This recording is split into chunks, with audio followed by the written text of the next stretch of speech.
hakkabki üks aastaring jällegi täis saama ning on aeg teha aasta jooksul tehtust kokkuvõtteid.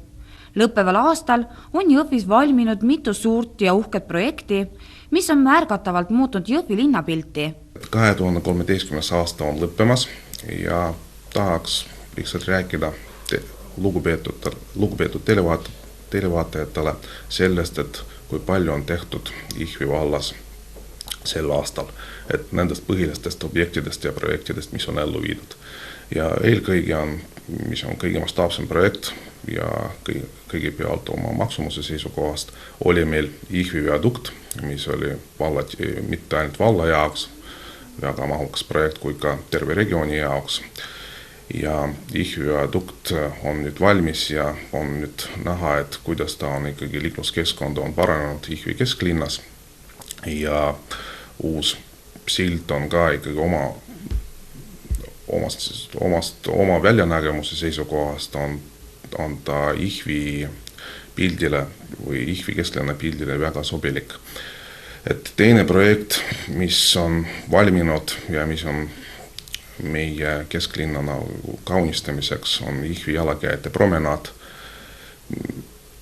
mille kolmas etapp on loogiline promenaadi lõpetamine Jõhvi kesklinnast kuni Jõhvi kontserdimajani. Ja antud promenaadil on kasutatud väga ilusad disainelemente, millele on Jõhvil oma autoriõigus ja siin võib ikkagi kindlalt konstateerida fakti, et antud elemente saab ainult näha ainult Jõhvi linnas. Ja üleüldse, kui vaadata, et selles promenaadi rajamises oli ka lahendatud väga suur probleem, mis oli pidevalt Jõhvi linnas olnud. See on ülekäik üle raudtee, mis on praegu lahendatud eritasapinnalise ülekäiguna ja tunneli kaudu ja siin võib konstateerida fakti, et nüüd see ülekäik on ohutu. Veel millestest projektidest me saaks rääkida, see on kindlasti ka teede ehitus, et võib-olla ta ei olnud nii suures mahus, nagu me kõik tahame, aga ka oli ikkagi aset on leidnud ka ikkagi 3 suurt objekti.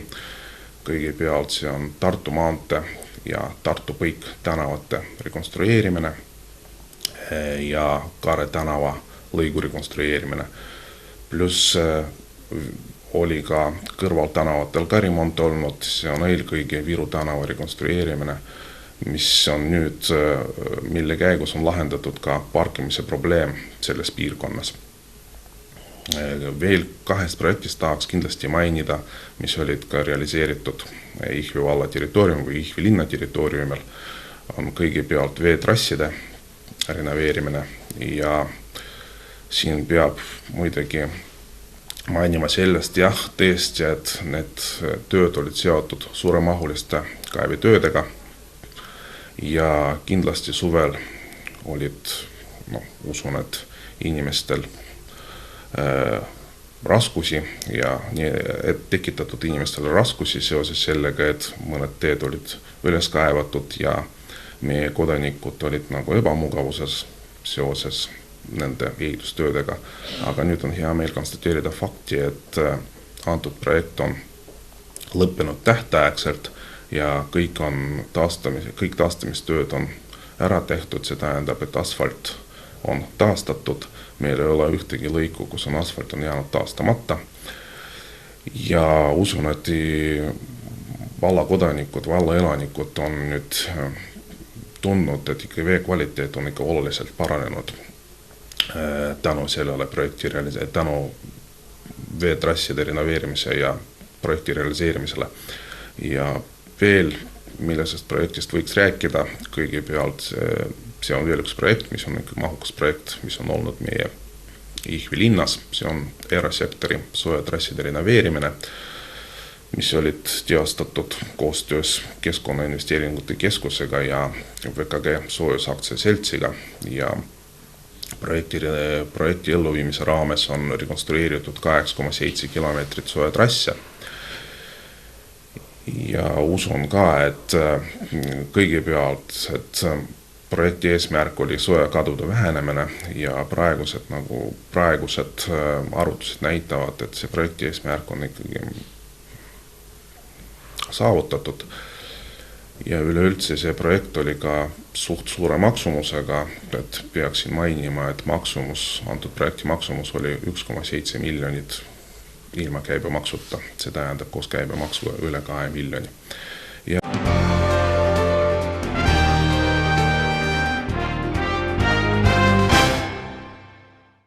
Jõhvi saab kevadel linnaõiguste aastapäevaks Raekoja. Sellega saab valla üks väheseid säilinud sõjaeelseid hooneid väärika rakenduse. Raekoda saab kevadel Jõhvi algkooli hoonest. Vallal on raha vähe, see maja lagunes, aga kütma ja ülal pidama seda maja pidi. Meil õnnestus edukalt müüa Uikala prügila aktsiad ja loobuda rendipindadest ning selle rahaga teeme maja korda. See sobiks väga hästi valla valitsuse tööruumideks ja siia tuleks tulevikus tuua ametnikke juurde, kui peaks ühinetama lähinaabritega, miks mitte nimetada seda Raekojaks. Vallavalitsus töötab majas päeval, õhtul muutub vallamaja rahvamajaks või seltsimajaks. Päeval on see tõesti vallamaja ja õhtul kamandavad siin seltsid. Saal siin üleval pool on volikogu, aga see on kasutatav ka lavana. Mööbel on nii projekteeritud, et seda saab kokku lükata. Ka seda saali saab kasutada suuremate ürituste jaoks. Endise algkooli maja restaureerimine Raekojaks läheb maksma 2 miljonit eurot. Vallavalitsus lootis rendi pinnalt ära koolida juba aasta vahetuseks, kuid restaureerimistööd võtavad loodetust kauem aega. Sestap töötavadki töömehed ka jõulude ajal, et Raekoja saaks avada Jõhvi linnaõiguse aastapäevaks, mis on aprilli lõpus.